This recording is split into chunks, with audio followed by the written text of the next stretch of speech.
you. We magnify you, Jesus. We glorify. Oh God, we love you. Oh God, we worship you. Oh God, we adore you, Lord. Hallelujah. We offer our lives to you, Jesus. Oh, we give you our strength. We give you our adoration, Heavenly Father. Oh, you're good. Your mercy endures forever. Hallelujah, hallelujah. You are the Alpha and the Omega. Hallelujah. You are the beginning and you are the end. Hallelujah. You are the bright and morning star, Heavenly Father. You are the bread we need, God. You are, hallelujah, the great I am. We love you and we worship you. You are the only wise God. You are the only wise King. Hallelujah, hallelujah, hallelujah. You alone exist, Jesus. Hallelujah. We worship you. We honor you, God. Amen. Hallelujah. At itong gagawin ng mga bagay niyan, mga kapatid, hindi dahil sinabi ng ating charity. Kung ating maalala, yung sa ating Bible study ng mga nakaraan, na ang sabi ni James na bilang mga Kristiyano, dalawang bagay ang ating gagawin. Amen. Ang big issue at ang small issue. Ang big issue ay tayo ay tumulong sa mga orphan, tayo tumulong sa mga widow. It means we need to do some visible things na nakikita ng mundo. At ating pangalagaan ang ating mga kaluluwa. We need to become unspotted from this world. Yan ang dalawang bagay na nais na yan tinuturo ni James sa ating mga Kristiyano. Amen? At gagawin na dahil at tayo po ay mga tinawag ng ating Panginoon. Amen? At sa darating na Wednesday, mga kapatid, tayo po ay, kung kayo po ay hindi po nakakasama sa Bible study, akin po kayo i-invite sumali. Amen? Sapagkat napaganda po ng ating topic ngayong Sunday, ngayong Wednesday, at ngayong Friday. Ito po ay chapter 3 ng Book of James. Kung kayo po ay may time, ito po ay basahin nyo. Ito po ay pinakamagandang topic sa lahat ng topic. Ito po ay tungkol sa dila. Sabihin nyo nga, unruly tongue. Amen? So sa mga dito ng mga kapatid, kung kayo po ay hindi pa nakakapag-join, so just join us sa Bible study at maraming tayong pupulot. At ito po ay maganda. Kasi minsan, iba po ang ating tinatalakay sa Bible study, iba rin ang ating tinatalakay sa ating preaching. Amen? Hallelujah. So tayo pong lahat ay dadako sa salita ng ating Panginoon. Tayo pong lahat bukas ang ating mga Bible. At hopefully next week, yung invite kong kakanta, siya po ay kumanta na. Siya po ay taga-Wembley. Si Gab. So next week, mga kapatid, hopefully, mag-practice si Gab. Dapat kayo siya kakanta eh. So next week na lang daw.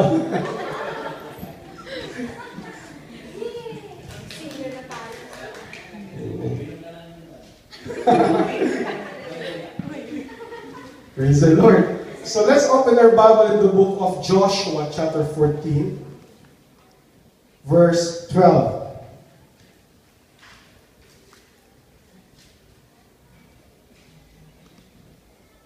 Amen.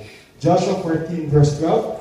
At nagsabi ko dito, now, therefore, give me this mountain, whereof the Lord spake in that day. For thou heardest in that day how the Anakims, or ito po yung mga Nephilims, or ito yung mga tinatawag ng mga giants. Aking ipa-paraphrase, for thou heardest in that day how the giants were there, and that cities were great and fenced. If so be the Lord will be with me, then I shall be able to drive them out, as the Lord said. Joshua said, Caleb said, now therefore, give me this mountain. Let's all pray. I would like to ask Brother Alfie to lead us in prayer.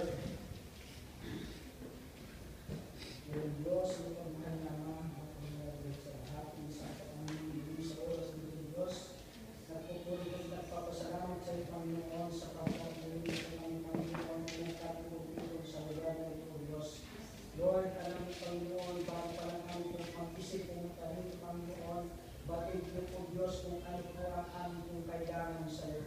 Lord, sa oras nito, Diyos, may kanya-kanyang Panginoon kahilingan sa iyo, kaya sa oras nito, Diyos, Lord, naniniwala kami, Panginoon, na bago kami umalis sa lugar na ito, Panginoon, ito'y ipagkakalubo sa bawat isa sa amin yung pang-aming pananampalataya sa iyo, Panginoon. Subalit, Lord, alam namin, Diyos, na minsan nakakasala kami, minsan hindi kami nakasunod sa iyong kalooban. Pero, Panginoon, ang sabi mo kung agad ang tao nag-limiti na makasunod sa iyong kalooban sa pagkakalubo. Lord, sa aming po pag-limiti, Panginoon, na makasunod sa iyo, Panginoon, naniniwala kami, Panginoon, ito'y pagkakalubo sa amin. Lord, marami po kaming kahilangan, Panginoon. Kaya Lord, hinihiling namin, Diyos, na kung saan kami mahina, Panginoon, doon po kami, O Diyos, para kasi upang kami makasunod sa iyo, kalooban, Panginoon. Kaya sa oras na ito, Diyos, dalangin din po namin, Panginoon, na maghahayag ng salita. Ang aming pastor, Panginoon, itago mo po siya sa iyong Quran. Kaya ikaw po, Diyos, ang magsalita sa kanya, Panginoon. Kaya Lord, sa oras nito, Panginoon, namisan mo po, Diyos, sa kanyang labi, upang tawin sa kanyang bibig, Panginoon, magkakaroon ng kapangyarihan na pupuso sa bawat puso namin ang iyong salita. Ang iyong salita, Panginoon, ang gagabay sa aming pamumuhay sa mundo ito. Ama, salamat po muli, inaangkin namin, Diyos, ang aming kaibigan. Kaya muli binabalik kami sa iyo kapurihan po. Salamat sa matamis at makapangyarihan pangalan ni Jesus. Amen. Hallelujah, hallelujah. Tayo pong lahat ay makakaupo ng mga kapatid. Amen. At bago po, at sa inyo pag-upo, amen. Hindi mong sabihin, can you say it with me? Give me this mountain. Give me. Come on, mga kapatid, more. Give me this mountain. Come on. Give me this mountain. Amen. Give me this mountain. It is common to us, ito po ay common sa bawat tao na tayo po ay we make promises in life. It is common for people like you and me to make promises in life and to expect promises to be fulfilled by those who made it. So we say amen. Napaka-common po nito na tayo po gumagawa ng mga pangako at tayo may nag-i-expect at once na ang pangako po ay sinabi, atin po itong i-expect na mangyayari. Marami akong listahan, mga kapatid, ng mga tao o ng mga pangakong natupad at hindi natupad sa ating buhay. Some were fulfilled and some were broken. What I hate about this feeling, bakit ako naiinis o naiirita ako sa itong damdamin, kapatid, ay sapagkat kung sila po ay nangako sa akin at yung tipo bang pagkising mo sa umaga, ikaw ay wala nang inisip hindi yung pangako niya. You just relying on their promises. Amen. At wala ka na in-expect, umaga, gabi, iniisip mo ang kanyang mga pangako. At ang nakakainis is when it all ends up in disappointments. And I hate that kind of feeling. Ayoko ng ganung klaseng damdamin. People made promises for me. Kahit sila ay people who so dear to me made promises and some were broken and fulfilled. Maybe once or twice, it is understandable. But maybe for me, thrice or 4 times or for the 5th time, mga kapatid, hindi ko na siguro ito kakayanin. I might just freak out. Sabi nga po, or marahil kakalimutan ko na sila. Marahil kakalimutan ko na ang taong nangako nito. But, ganun po tayo mga tao, Kristiyano o hindi Kristiyano, mga babae, mga lalaki. Ganun po ang ating, that's how human being operates. Amen? We make promises, we intentionally breaks it. That's how human beings do it. Pagpapasalamat ako dahil ang ating Diyos, mga kapatid, ay hindi amen, He never break promises sa aking buhay. Amen? Hallelujah.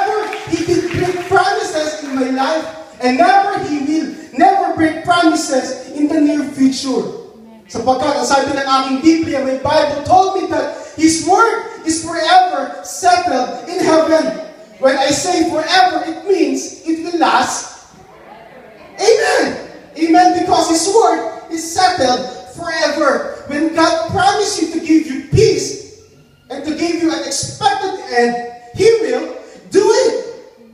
When God promised you, mga kapatid, na sa mga taong nagpapagod, pag ikaw ay lumapit, ikaw ay magkakaroon ng kapahingahan. Ito po ay gagawin ng ating Panginoon. Amen. He promised us that whenever we go, wherever we are in life, when we call unto Him, He will answer us. When we knock, He will open the door. When we seek, we will find. Ayan po ay isa sa mga pangako ng ating Diyos. Amen. At sabi ng ating Panginoon na, hallelujah, na siya ay naghandaan ng pintuan sa ating mga problema, sa ating mga trials. Kung tingin mo, ang problema ay wala nang kawala. Ang sabi ng Bible, He already prepared a door of escape sa iyong buhay. Amen. Ang sabi ng ating Panginoon, He is our provider. And He promised that na siya ang ating provider. Amen. Ang sabi ng ating Diyos na siya rin ang ating healer sa panahon na tayo po ay may mga sakit. At ang sabi ng ating Diyos, ang kanyang pangako na He will not give us a problem beyond our ability. Hindi gagawin ng Diyos na bibigyan ka ng mga problema na hindi mo kakayanin. Ang sabi ng Diyos, lahat ng iyong problema, ito ay iyong kakayanin. At ang lahat ng pangako ng ating Panginoon ay para mabubuti lamang sa atin. Amen? And it's all yes, and it's only amen. Because, sabi ni Pablo, because whatever God promised, He is able also to perform. Kung ano man ang pinangako ng ating Diyos sa iyong buhay, siya rin ang kakayanan, mga kapatid, na ito ay i-perform sa iyo. God is not a liar. He will perform whatever He said. And He will perform whatever He promised you and me. Amen. Can you give God a worship, mga kapatid? Come on! Hallelujah! Ay, palapakan ng Diyos! Hallelujah! Hallelujah! Come on! Kung naniniwala ka, mga kapatid, na ikaw ay meron mga pangako sa ating Diyos at ipapurihan ang ating Panginoon. Hallelujah! Come on, church! Hallelujah! Ating purihin ang ating Diyos. Hallelujah! Hallelujah! Hallelujah! Hallelujah! Ako ay narinito para sabihin sa inyo ng ating Diyos ng mga kapangyarihan. Amen. Siya ay may kakayanan siya, mga kapatid, na i-perform lahat ng kanyang mga pinapromise sa atin. Whatever God promised you, that's yours to claim. Amen. Kung ano man ang mga bagay na pinangako ng Diyos sa iyo at sa akin, ito po ay meron tayong karapatan para i-claim ang lahat ng mga bagay niyan. Why? Because God is not a liar. Hanggang pag sinabi ng Diyos na meron bagong buhay na nagdaan kay sa iyo, itong bawag sa Kanya, there is a new life. Amen. Para sa mga tatawag at lalapit sa ating Panginoon. Hallelujah. Napakadaming pangako ng ating Diyos sa ating mga buhay. Hallelujah. At hindi ko kaya isa-isahin or listahin, mga kapatid, kung gaano kadami ang pangako ng ating Panginoon. Amen. Ano ba ang pangako ng ating Diyos sa iyong buhay?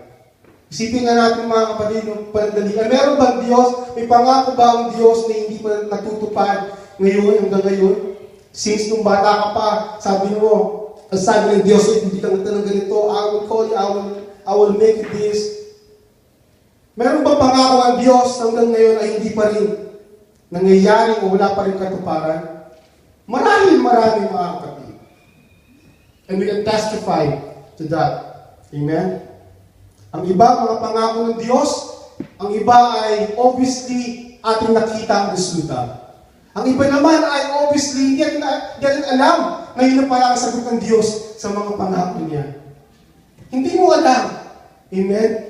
But thank God, dahil ang ating Panginoon ay mabuti at ang kanyang salita ay forever settled in heaven.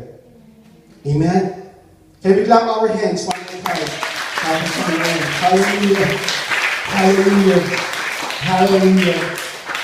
God, yung ating binasa kanina, mga kapatid, na God had promised Moses and the Israelites, or the whole nation of Israel, that there's a land that is prepared for them. It's a land